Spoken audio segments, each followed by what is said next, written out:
Thanks, Sam Wittes and Bill O'Reilly in the Miller Times segment tonight. Let's get right to the sage of Southern California. He joins us now from Santa Barbara.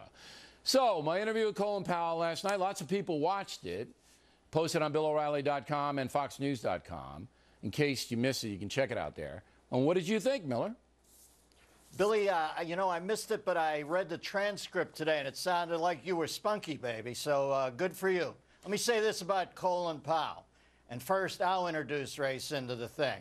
Thank you, General Powell, for protecting my skinny derriere your entire life. Secondly, I've met this cat at a social event with his wife, who's lovely. Sweet cat, but he runs with the swells. He runs with the intelligentsia. It's sort of like the Algonquin if they'd substituted talking points for wit, but that's a pretty closed circle. Now, Colin Powell, everybody has two obits on the foul, and I'm sure Sulzberger has two obits loaded on anybody post 65. One of them's about Powell being a latter-day Ulysses S. Grant. One of them is about Powell giving an overhead slide presentation about going into Iraq, and it not panning out as far as weapons of mass destruction. I believe they just went across the border into Syria. Fine, I might live in delusion land, but he's got two ways he's going to get marked, and he best keep the pied-à-terre side on his side for the rest of his life, or I'll tell you what, they'll drop that dime on him, and that's the opening line in his obit. So well, I that's think interesting, because that was my last question to him last night, and he said it was ridiculous, but that certainly are going around. There's no doubt about that. Well, listen, Billy, anytime you bring up that a man talked about race in something, and then he says he doesn't want to be asked that as a black man, but as an American, you can see that Colin Powell, for an entire life of consequential, that's weak cheese right there. Sorry, Colin. You brought it up through that prism. If somebody notices that, you can't come back and drop the dime on them. That's the opposite of generalship, baby. I like you a lot. You're a great American. Thanks for protecting me, like I said.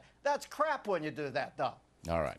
Iran sends a monkey into space, and we assume he's a Muslim monkey, because if it were a Christian monkey, he'd be in jail.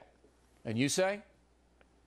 Well, they're always flinging their fecal matter at us anyway over there. Why not a chimp in space? Listen, they are so far behind the times. This is the problem with bombing a primitive culture back into the Stone Age. They're stuck there.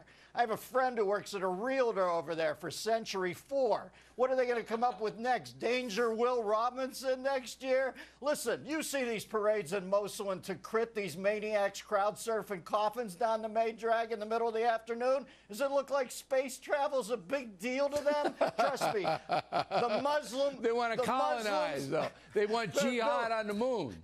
The Muslim world will want to go to the moon the day after Jews set up Israel there. That's the truth. So they're just getting prepared. All right. I have a lot I could do, but I'm not going to do it because this is more important. Remember the Ukrainian topless women who yelled at the Pope?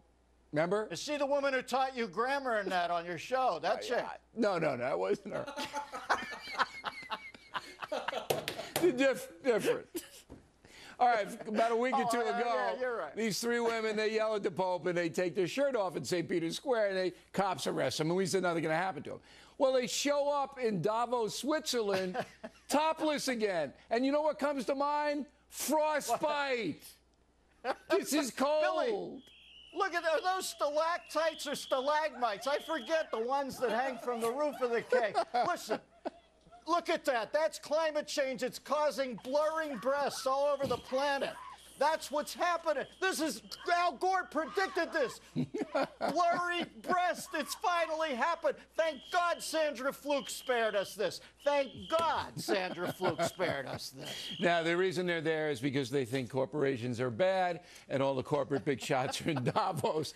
You know, but just to any other female protesters out there, with big money business guys, topless might not be the way to go. All right, Billy, that might be the approach. It's not, you know.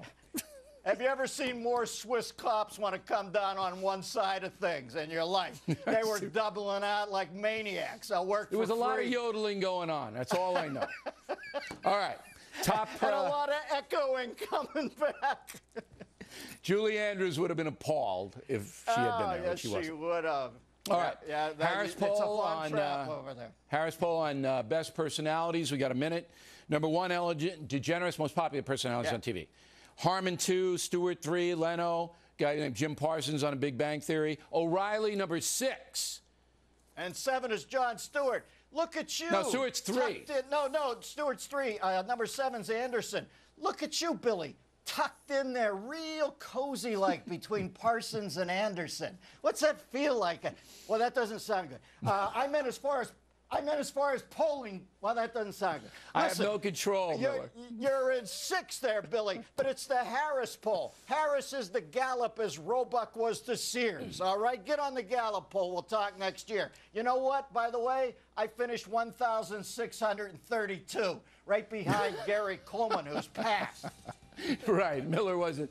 He was a little bit out of the running, but you're gaining. Last year you were 2,845, so you're coming back up. I'm coming at you, Bill. All right, Dennis Miller, everybody.